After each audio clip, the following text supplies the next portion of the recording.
What's up, tennis fans? I'm Lauren Lynch, and this is Tennis Now, your source for the latest tennis news. Now, what does the full Monty and tennis have to do with one another? Apparently a lot. We have all seen the photos and videos of crazed fans showing off their stuff, but never before have we seen players take on the striptease themselves. During day 2 of the World Tennis Challenge in Adelaide, Harrison and John McEnroe played against Llorda and Henri Leconte. And some teasing about where old men and young men wear their shorts started between Leconte, who provoked the whole thing, and Harrison. Harrison tucked in his shirt and hiked up his shorts, and Leconte tried to wear his shorts baggy, then proceeded to lose the shorts completely. McEnroe and Llorda had to join, slowly removing their clothing items as well. Llorda ended up in some tight boxer briefs and dared to show his butt crack to an unsuspecting linesperson. Harrison was left with the most clothes, but decided to ditch the shoes and socks. Harrison and McEnroe ended up defeating Llorda and Leconte 6-4. Get your kicks and watch the full video at Tennis Now's Funny Tennis Video section. There's a link in the info section below. On a more serious note, Australia has been struck with rains reaching the point of flooding in an area larger than France and Germany combined. Recently, it has been Brisbane, the state capital and Australia's 3rd largest city, that has been the latest victim of the devastating weather. Many have lost their lives, and the water line has almost reached the height of a traffic light. Several tennis stars are out to help more than 200,000 people who have been affected by the flooding so far. Roger Federer hopes to organize a charity match before the Australian Open. He said on his Facebook page, "The floods here in Australia are devastating.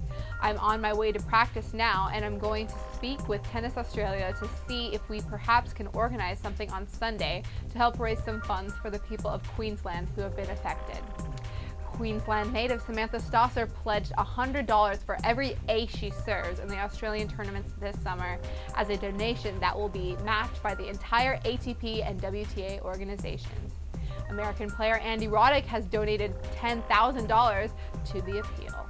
While no changes of tournament plans have been announced for the Australian Open, it has certainly affected Brisbane and the Hobart International Tournament. As all of you may know, but do not buy into, the star signs have changed. How does this affect tennis? Well, it just so happens that tennis players are very superstitious and routine-oriented before a match. It wouldn't be shocking that many live their lives by their star signs and their personalities that come with them. But that all has changed 2 days before the big Aussie Open. World number 1 Rafael Nadal is now a Taurus, previously a Gemini, which seems appropriate considering his clothing line is based on Toro, the Spanish bull. As a Gemini, he was described as energetic, clever, and adaptable, but superficial and impulsive.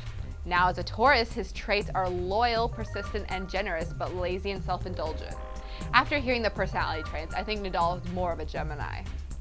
World number 2 Roger Federer's star sign changed to Cancer, who is caring and responsive but moody and self-pitying.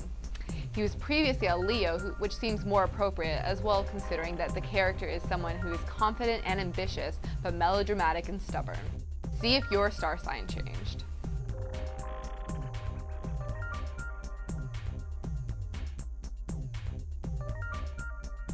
Serena Williams will not be at the Australian Open, but you can catch her on HSN on this Saturday from 10 to 11 a.m., 7 to 8 p.m., where you can buy her latest collection. I might take a sneak peek and just see her. The singles draw for the men and women are up for the 2011 Australian Open, and you can find them on Tennis Now in the link below. Some good matches to look forward to for the guys will be Leighton Hewitt versus David Nalbandian, who are both in finals matches on Saturday.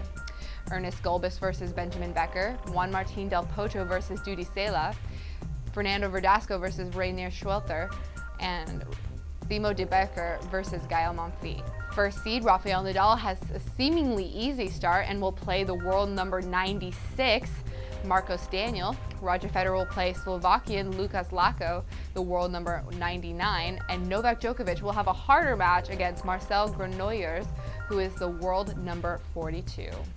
On the women's side, some good matches will be between the world number 1 in singles, Caroline Wozniacki, and the world number 1 in doubles, Gisela Dulko. Kim Clijsters versus Dinara Safina, Kimiko Date-Krum versus Agnieszka Radwanska. Justine Henin will be facing a qualifier. The Australian Open will be starting Sunday. Stay tuned to Tennis Now's live scores and results. Well, that wraps us up for today, tennis fans. Be sure to subscribe to the Tennis Now YouTube channel by just clicking that button up here. And this is a great week for you to subscribe to the Tennis Now YouTube channel, and you want to know why? We will be giving you daily updates of the Australian Open, including results, previews, and all of the other news going on next week. So be sure to get on there before Sunday when the Australian Open starts. You can also follow us on Facebook and Twitter, which will also be giving you all the greatest updates and written articles. I'm Lauren Lynch, and this is Tennis Now. Thanks for watching. See you Monday.